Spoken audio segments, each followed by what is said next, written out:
Today, I'm going to talk to you mainly about how I approached my answer writing because I got around 494 marks in my GS papers.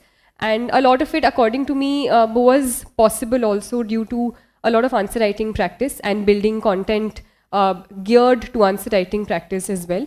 So the only thing that I can do is share how I did it. If certain things you feel you can implement in your own strategy and you can sort of make it your own, because I also learned a lot from, say, toppers copies before me and how they implemented stuff. So if things you think can be implementable in your own strategy, do that. If you think it's not something that you would want to ape completely, think about that as well, because not everything works for everyone.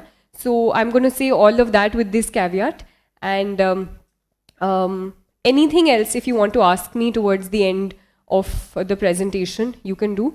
And yeah, I think I'll just jump straight into it. So answer writing, I think, is a very, very important part of the mains examination specifically, because however much you read and however much you sort of learn new things and go through a lot of content, actually using that content within that limited time period of 3 hours is very, very challenging. Also in the, say if it's a 10 marker, so in those 2 pages, making sure that you're writing an introduction, body and conclusion and the right content in the limited sort of time and the words that you have. So a lot of practice and sort of strategy, I think, can be used. So all of that, I think you need to do before your mains examination. How many of you are giving the 2022 mains examination? Is any? Okay. Okay, fine. So I think some of you can, in the 2 months that are left to you, certain things you can try to implement. For others who are not, I think you can start from now on also. In terms of even before the mains preparation, before the prelims preparation, you have this time right now. So try to inculcate and improve that answer writing, something which I did as well, much before the time between the prelims and mains. Because answer writing is something that, when I started answer writing, my answers were also not good. There was a lot of content issues, a lot of time issues. But if you sort of try to learn from the answer that you've written, analyze them, learn from the feedback and improve, that can help in the long run. So I'll just go straight into it. So what are the basics of answer writing? And these are some things that I thought were important. First is understanding the demand of the question. So I think half your work is done if you're answering what is being asked of you. Because sometimes what happens is that, there's a certain question, you just focus on one keyword which is mentioned there and start writing about that because that's all you know. That won't fetch you marks. And this is something that happens initially when we don't have that content and we haven't read that much. So we just jump to things that we already know and we start writing them irrespective of what the question is asking. And if you look at how the questions are being asked in the previous few years, try to, even if there's something that you don't know, try to shape what you know according to what is being answered. So I think I'll try to show a few examples also where, there's certain question in the first half which is asked, and second is, how do you think, you try to mitigate this using this case or using the guidelines in this particular, say, WHO or NDMA. Even if you don't know the guidelines, make sure that you use that heading and through that write what you know. So you're at least attempting to answer the question.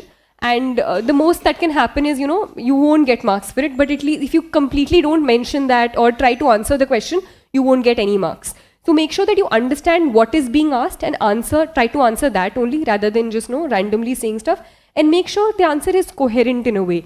So that coherence can come by using the words in the question. It should not seem to the examiner that, you're not answering it or there's no flow in the answer. So coherence and trying to answer the question in the way, in the word that it's asked is something that I think is very, very important.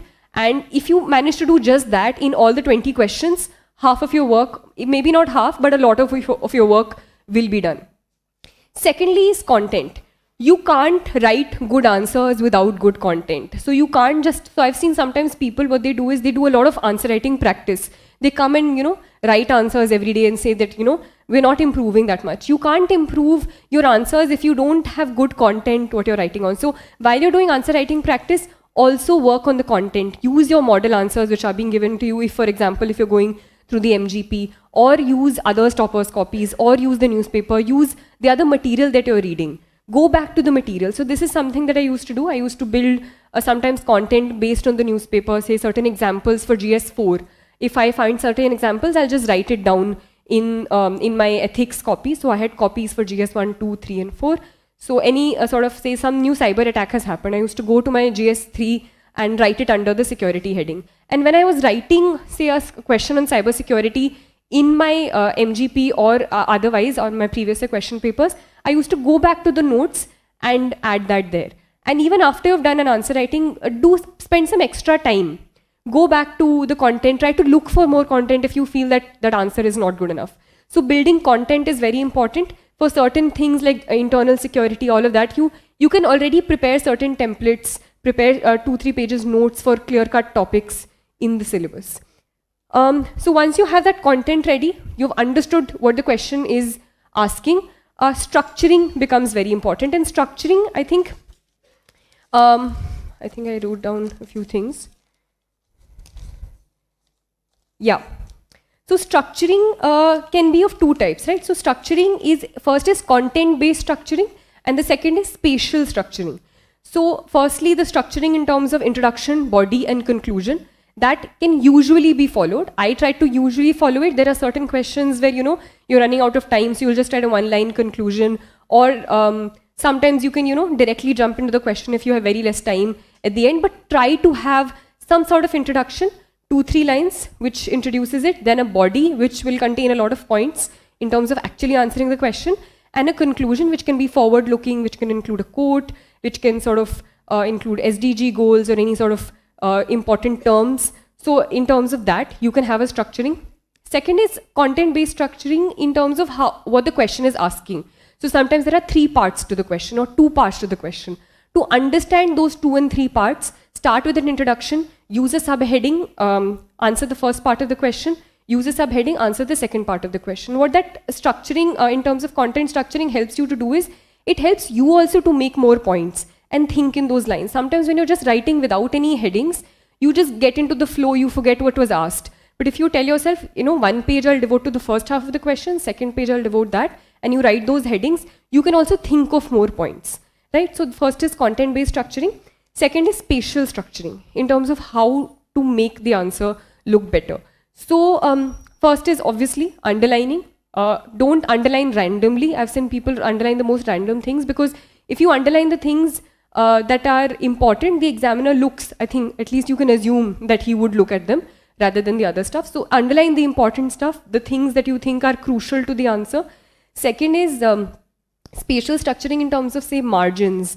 So if you're starting your subheading from here, if you start your points from here, it looks a little neat. Even if your answer writing is your writing is not that good, handwriting is not that good, this spatial structuring makes it look a little better, and you can read the answers better. Use sort of points. Again, just as sir was saying, I used to make examples whenever I used to use an example to differentiate it from the points on 1, 2, 3, which I used circles for. I used a triangle to set it apart. So these things you can come up with yourselves in terms of how to spatially structure the answer, leaving margins, where to start the next point, then the sub parts and all of that, right? So this was the structuring based thing. Fourth is speed, and the speed and content thing, you need to always maintain a balance, because sometimes what happens is that you can't complete the paper at all, and then there's no point to the content. You're writing 2-3 answers, first 2 answers, beautiful handwriting, beautiful content, but then you're not attempting 5 questions at the end. So it doesn't sort of get you those extra marks, because you'll get those 1-2 marks in the beginning, but you'll do away with the 15 markers at the end. So make sure that you're practicing, and practice really helps. And not just in terms of, say, if you're writing a 3-hour test, that's well and good. Make sure that you put those limits on yourself, because if you're, for example, attempting the paper at home, there'll be no one standing on top of you and like saying that, finish it in those 3 hours, but you have to set those limits for yourself. Even in the final paper, try to set time limits apart from the 3 hours as well. So 1 hour mein how many questions should be done?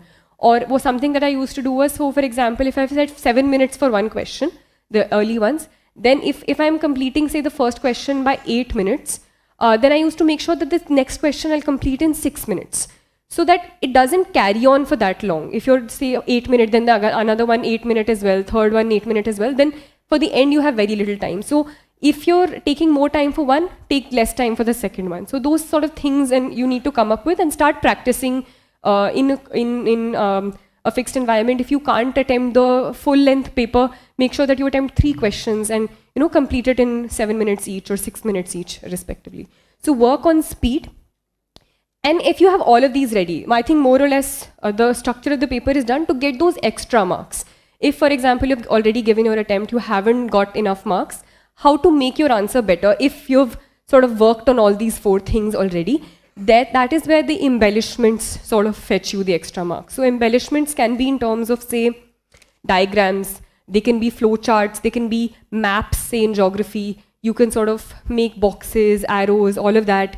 Also embellishments in terms of something that I use, say, for GS4, certain examples, certain quotes, then certain keywords also. So I used to prepare a list for things that I could use in terms of keywords, like, Sabka Saath Sabka Vikas, or New India, or $5 trillion economy, which you can sort of put anywhere if you can't think of anything else. So these are certain things that you can think of and prepare a ready collection yourself, because these things during the examination time you have absolutely no time to think. You look at the question, you answer, whatever has been literally burnt into your head, those are the only things you remember at that time.